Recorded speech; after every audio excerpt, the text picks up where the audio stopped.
Bismillah, alhamdulillah, wassalatu wassalamu ala rasulillah wa ala alihi wa man wala. Asyhadu an la ilaha illallah wa asyhadu anna muhammadan abduhu wa rasuluh. Ikhwan wal akhwat yang semoga Allah muliakan, alhamdulillah kita akan membahas di pertemuan ini tentang adabu qadail hajah. Insyaallah sekarang sekali lagi akan kita bahas tentang adab qadail hajah. Adab itu adab-adab artinya adab-adab. Qada yaitu menunaikan Qada ini menunaikan. Mohon maaf, ini adab-adab tadi. Kemudian qada ini menunaikan. Al-hajah hajat, keinginan maksudnya adalah buang air. Jadi adab-adab dalam menunaikan hajat Insyaallah kita akan coba bahas satu persatu. Nah, ini ada 4 sebetulnya. Pertama perkara yang wajib, terus nanti perkara yang sunnah, perkara yang haram, dan perkara yang makruh. Nah, perkara yang pertama adalah fi'lu wajibin, yang wajib, perbuatan yang wajib Apa yang wajibnya? Yaitu al-istinja. Nah, istinja ini sebagaimana yang sudah kita pahami adalah izalatul kharij minas sabilaini bil ma. Izalatul kharij menghilangkan segala yang keluar yang keluar dari depan dan belakang, dua jalan, yaitu dubur dan kubul, depan dan belakang, bil ma'i, dengan air. Nah, ini namanya istinja. Adapun istijmar, nah ini dengan selain air, misalnya dengan batu dengan kapas atau dengan kain atau dengan tisu dan lain sebagainya, itu namanya istijmar. Nah sekarang untuk yang perkara yang wajibnya adalah yang pertama istinjanya, jelas karena inilah yang paling penting dalam menunaikan hajat Taib. Yang kedua ini adalah fi'lun mustahabun. Tadi fi'lun wajibun, fi'lun mustahabun, perbuatan yang disunahkan. Mustahab itu yang dianjurkan atau disunahkan. Apa saja yang disunahkan Yang pertama adalah dzikru dukhul wal khuruj minal khala, yaitu membaca doa ketika dukhul, masuk. Ini berzikir maksudnya berzikir, membaca doa. Dukhul, masuk, wal khuruj, keluar, minal khala, yaitu dari kamar mandi atau tempat buang air atau buang angin atau buang air besar kamar mandi atau WC Nah, jadi berzikir ketika masuk dan keluar dari kamar mandi sebagaimana yang sudah kita pahami zikirnya adalah Allahumma bismillah bismillah, kemudian Allahumma bismillahi Allahumma inni a'udzubika minal khubuthi wal khaba'is. A'udzubika minal khubuthi wal khaba'is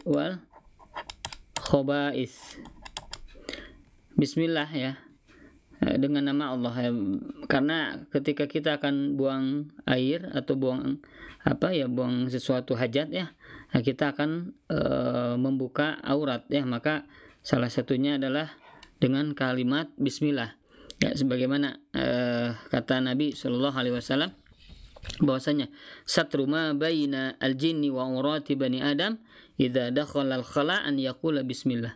Jadi penutup antara jin dan auratnya manusia ketika dia masuk kamar mandi adalah dia mengucapkan bismillah. Jadi dia ucapkan bismillah, Allahumma inni a'udzubika minal khubuthi wal khaba'is. Allahumma inni, ya Allah, aku berlindung kepadamu minal khubuthi, dari setan laki-laki dan setan perempuan. Ini doa yang untuk doa yang masuk dukhul. Adapun yang khuruj, ini yang keluar, adalah cukup dengan mengatakan gufronaka gufronaka, aku meminta ampunanmu. Itu maksudnya kepada Allah Subhanahu wa taala ya. Aku meminta ampunanmu. Nah, bagaimana kata Nabi Shallallahu alaihi wasallam ya, dari Aisyah radhiyallahu anha bahwasanya Nabi SAW apabila beliau keluar dari kamar mandi, beliau mengucapkan gufranaka, aku meminta ampunanmu ya. Ada juga yang hadis yang lain ya, riwayat Imam Ibnu Majah bahwasanya ada doa lain alhamdulillahilladzi adhaba anni al-adza wa afani. Alhamdulillah alhamdulillah segala puji bagi Allah alladzi adhaba anni yang telah menghilangkan dariku al-adza kotoran ini wa afani yang telah menyehatkanku, yaitu ya menghilangkan kotoran yaitu yang najis ya, dan telah menyehatkanku ya, karena ketika keluar itu adalah sehat insyaallah ya. Akan tetapi hadis ini lemah ya, dhaif ya. Kata para ulama ya tidak wajib untuk melaksanakannya. Akan tetapi sahabat Abu Dzar sebagaimana dalam kitab Musannaf Abi Syaibah ini mengucapkan kalimat tadi ya, alhamdulillahilladzi adhaba 'annil adza wa afani ya. Maka Ibnu Qasim di dalam kitab Ar-Raudnya beliau menyampaikan bahwasanya ijma bolehnya mengucapkan doa yang tadi ya, alhamdulillahilladzi adhaba 'annil adza wa afani, ini ketika keluar ya, ketika keluar. Jadi yang pertama adalah berdoa ketika masuk dan ketika keluar dari kamar mandi. Ini yang pertama. Yang kedua adalah ad-dukhul bil yusra wal khuruj bil yumna. Masuk dengan tangan dengan kaki kiri ya, masuk dengan kaki kiri, wal khuruj bil yumna. Ini ad-dukhul masuk ya. Bil yusra, yusra itu kaki kiri. Wal khuruj keluar, bil yumna dengan kaki kanan. Jadi masuk dengan kaki kiri, masuk keluar dengan kaki kanan ya. Sebagaimana ketika kita masuk ke tempat yang mulia, yang bagus ya, baik ya, maka melangkahkan dengan kaki kanan. Ke masjid masuk dulu kaki kanan, keluar kaki kiri. Tapi kalau ke kamar mandi itu kebalikannya, yaitu masuk dengan kaki kiri ya. Karena tempatnya yang buruk menurut syariat ya. Wal khuruj bil yumna, ketika keluar maka dengan kaki kanan. Ini sunnah yang kedua ya. Kemudian yang ketiga, sunnahnya adalah an-natru wal mashu salasan. An-natru itu menekan ya, menekan atau mendorong ya.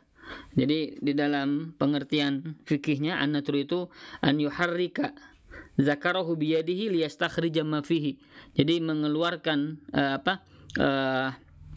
menggerakkan tangannya ke dalam ke farjinya ya, ke kemaluannya, kemudian dia dari ujung ke ujung ya, ditekan ya agar keluar yang ada di dalamnya. Seperti ini adalah an-natru ya. Ini memang ada hadisnya ya. Ini hadisnya riwayat Imam Ibnu Majah bahwasanya kata Nabi SAW, idza bala ahadukum falyantur dzakarahu salasan. Apabila salah seorang di antara kalian kencing maka bernaterlah. Nater itu maka tekanlah farjinya itu ya, kelaminnya itu dengan kemaluannya itu dengan agak tekan, kemudian agar keluar kotoran yang ada di dalamnya. Akan tetapi ini para ulama mendhaifkan hadis ini ya. Bahkan Syekhul Islam Ibnu Taimiyah dan muridnya Imam Ibnu Qayyim Al-Jauziyah mengatakan bahwa an-natar ini adalah perkara yang bid'ah jikalau disandarkan kepada syariat ya, ke dalam syariat ya. Kemudian kata Syekh Utsaimin juga di dalam Syarhul Mumti-nya beliau menjelaskan bahwa perkara ini adalah tidak perlu kita laksanakan, bahkan ini adalah sesuatu yang terlarang begitu, karena ini membahayakan. Wallahu alam.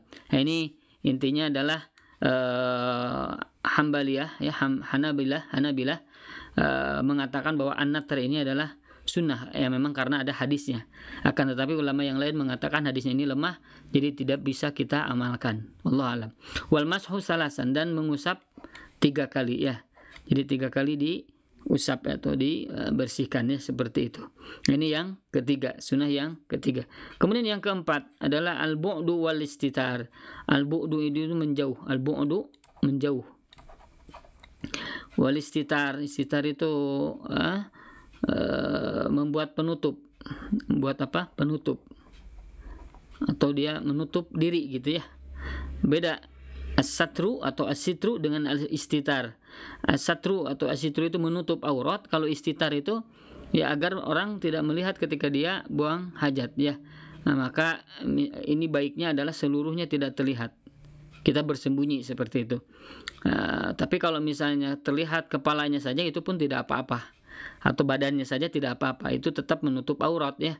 Akan tetapi dia tidak istitar begitu. Nah, maka bagusnya adalah al-istitar, yaitu menutup, ada dinding atau ada penghalang sehingga orang lain tidak bisa melihat dirinya seperti itu ketika buang hajat ya. Itu yang keempat sunnahnya adalah al-bu'du wal istitar, menjauh dan buat penutup ya, menghalangi, ada penghalang. Kemudian tarku muharramin, yaitu meninggalkan perkara yang haram. Ya, ini tarku itu meninggalkan, muharram yang diharamkan. Apa perkara yang diharamkan? Ya, pertama adalah istiqbalul kiblah. Istiqbalul kiblah. Istiqbalul kiblah itu, istiqbal itu menghadap. Istiqbal menghadap. Istiqbalul kiblah, kiblat. Ini kiblat ya. Wastidbaruha, istidbar itu membelakangi,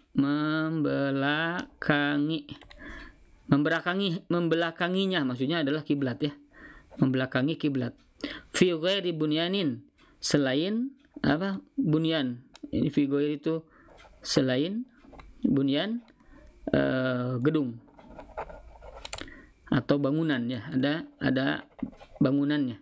Jadi tidak boleh istiqbalul kiblah, menghadap kiblat atau membelakanginya. Ini salah satu perkara yang diharamkan. Kata Nabi SAW, idza ataitumul ghaid fala tastaqbilul kiblah. Jikalau kalian akan mendatangi tempat untuk buang hajat, maka fala tastaqbilul kiblah. Janganlah kalian menghadap kiblat. Wala tastadbiruha, jangan pula kalian membelakanginya. Walakin syarriku au gharribu, walakin syarriku au gharribu. Akan tetapi hadapkanlah badan kalian ya ketika buang hajat itu ke arah timur atau ke arah barat. Masalahnya di Indonesia barat itu adalah kiblat, ya kan ya? Barat itu kiblat. Nah, ini kenapa menghadap ke timur dan ke barat? Maksudnya adalah ini di Madinah. Di Madinah ya, sebelah utaranya Makkah ya kalau tidak salah. Sebelah utaranya Mekah. Jadi ini Madinah utara, ini Mekah. Nah, ini utara misalnya, ini selatan, ini barat, ini mana barat? Ini timur ya. Ini timur, ini barat. Nah, jadi tidak boleh menghadap ke sini ya, ke Ka'bah atau membelakanginya. Nah, tidak boleh. Maka hadapkanlah ke timur atau ke barat. Nah, ini ya. Karena inilah arah di mana di Mekah dan Madinah. Nah, kalau kita berarti tidak boleh ke arah barat. Kenapa? Karena arah barat itu adalah kiblat. Begitu ya. Seperti itu. Allah alam ya. Jadi ini fi ghairi bunyan. Fi ghairi bunyan, selain gedung. Kenapa? Karena pernah bahwasanya Ibnu Umar radhiyallahu anhu, beliau melihat Nabi sallallahu alaihi wasallam ya, beliau kencing di rumahnya mustaqbil Syam. Syam itu ya ini ya, Mekah, Madinah, ini Syam. Jadi agak sejajar gitu ya, searah semuanya. Nah, jadi beliau, kata Ibnu Abbas ya, Ibnu Umar radhiyallahu anhu, beliau kencing di rumahnya menghadap ke Syam, berarti menghadap ke sini, ini Syam. Menghadap ke sini. Kemudian mustadbirul Ka'bah, dan beliau membelakangi Ka'bah ya, ini terutama ya, pasti otomatis beliau membelakangi Ka'bah karena Syam di sebelah sini, membelakangi Ka'bah. Nah, maka Nabi SAW kencing ke arah Syam dan membelakangi Ka'bah. Sementara tadi dalam hadis yang lain Nabi melarang untuk menghadap kiblat dan membelakanginya. Nah, maka kalau ada dua hadis yang seolah-olah bertentangan, maka ada dalam usul fikih namanya thariqatul jam'i ya, thariqatul jam'i. Maksudnya adalah mengumpulkan dua hadis itu. Oh, maksudnya kalau di tempat yang terbuka berarti dia harus jangan menghadap ke kiblat dan membelakanginya, tapi kalau di gedung maka hukumnya boleh seperti itu ya.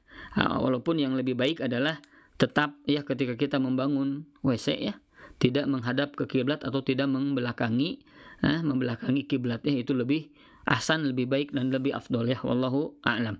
Kemudian yang kedua yang diharamkan al-lubtsu fauqa hajatihi, yaitu berdiam lama ya. Al-lubts itu ya, berdiam diri. Fauqa hajatihi, di atas, fauqa itu di atas, hajatihi hajatnya. Maksudnya lama di kamar mandi diam saja seperti itu ya, baca koran ya, baca apa dan lain sebagainya. Maka ini tidak ya, maka harus segera mungkin kalau misalnya sudah selesai segera selesaikan, kemudian dia bersih-bersih dan segera keluar dari kamar mandi ya, karena kamar mandi itu adalah tempatnya setan ya. Wallahu a'lam. Kemudian yang ketiga adalah al-baulu fi mahalli yu'dhi an-nasi. Al-baulu fi mahalli yu'dhi an-nas, ada al-baul itu kencing, buang air atau buang angin, buang air besar atau kecil boleh. Fi mahalli fi itu di ya, mahalli tempat, yu'dhi an-nas yang mengganggu manusia. Jadi maksudnya adalah kencing di tempat yang orang-orang itu akan terganggu jikalau membuang air di sana gitu ya. Nah ini sebagaimana kata Nabi Shallallahu Alaihi Wasallam ya, ittaqu al-malain as-salas. Ittaqu al-malain as-salas. Takutlah kepada tiga perkara yang mengandung laknat. Apa itu? Kata Nabi Shallallahu Alaihi Wasallam, al-baroz fil mawarid, yaitu yang pertama buang air ya di al-mawarid. Al-mawarid itu sumber air ya, tempat orang mencuci baju, tempat orang mandi ya, di sungai atau di danau dan lain sebagainya. Buang air di sana maka tidak boleh, akan ada laknat dari orang lain ya, akan menjadi sumpah serapah bagi orang lain ya. Kemudian yang kedua kata Nabi, wa qari'atit tariq, kemudian dia buang air juga di jalan. Di jalan tidak boleh, orang lalu lalang, orang jalan kaki ke sana dan lain sebagainya. Yang ketiga fi dhilli, tempat bernaung. Tempat apa? Bernaung, misalnya untuk apa ya, sejenak beristirahat ya, atau tempat berkumpulnya orang. Nah di sana dia buang air besar, buang kecil, naudzubillahi min dzalik. Ini mengandung laknat kata Nabi sallallahu alaihi wasallam. Ini hadisnya sahih, riwayat muttafaqun alaih.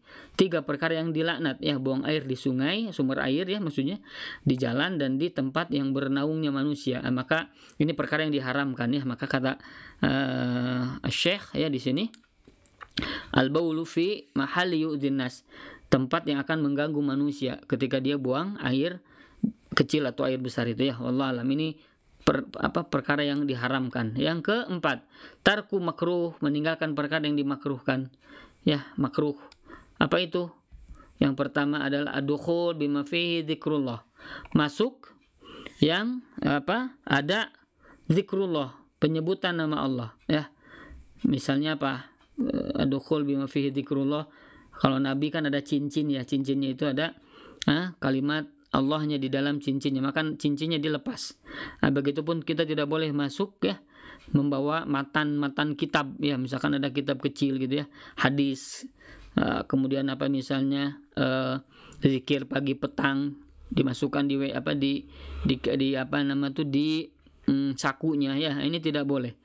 Adkhul bima fihi dzikrullah, makruh yang seperti itu ya, kecuali li hajatin, karena ada hajat, ada keperluan ya. Contohnya misalnya uang, di uang itu ada kalimat Allahnya, ada kalimat Allahnya, maka kalau disimpan itu akan hilang ya, maka boleh dibawa ke dalam WC ya, karena ada keperluan, ada hajat ya. Kemudian yang kedua, al-kalamu fi, berbicara di dalamnya ya, ngobrol di kamar mandi ya. Dia ada satu lagi temannya di luar, dia di dalam, dia ngobrol ke sana kemari. Waliyadzubillah, ini perkara yang terlarang ya, dimakruhkan, tidak boleh berbicara ya, kecuali karena hajat. Siapa di dalamnya? Kita jawab nggak apa-apa. Saya begitu, tidak apa-apa. Kalau ada keperluan, atau misalnya tolong ambilkan anduk misalnya ke orang lain, maka boleh ya, karena ada hajat, ada keperluan. Kemudian yang ketiga adalah masul farji bil yamin wasti'maluha fil istinja, yaitu menyentuh kemaluan, ya, masu itu menyentuh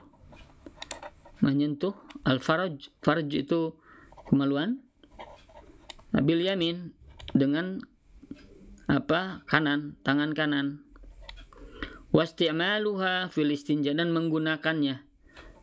Istimul itu menggunakan tangan kanan fil istinja, ketika istinja, maka ini tidak boleh, ya, makruh. Kata Nabi SAW, idza bala ahadukum fala ya'khudanna dzakarahu biyamini. Maka ketika salah seorang di antara kalian kencing, maka janganlah kalian menjadikan jangan mengambil farjinya, mengambil kemaluannya dengan tangan kanannya. Wala yastanjiya biyamini, jangan pula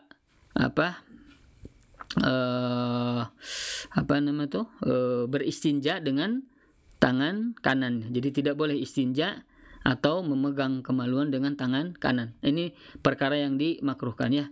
Allah alam bisawab, ya. Itu saja mungkin yang bisa disampaikan, ya. Semoga Allah Subhanahu wa taala memahamkan kita dan bisa mengamalkan apa yang sudah kita fahami insyaallah, ya.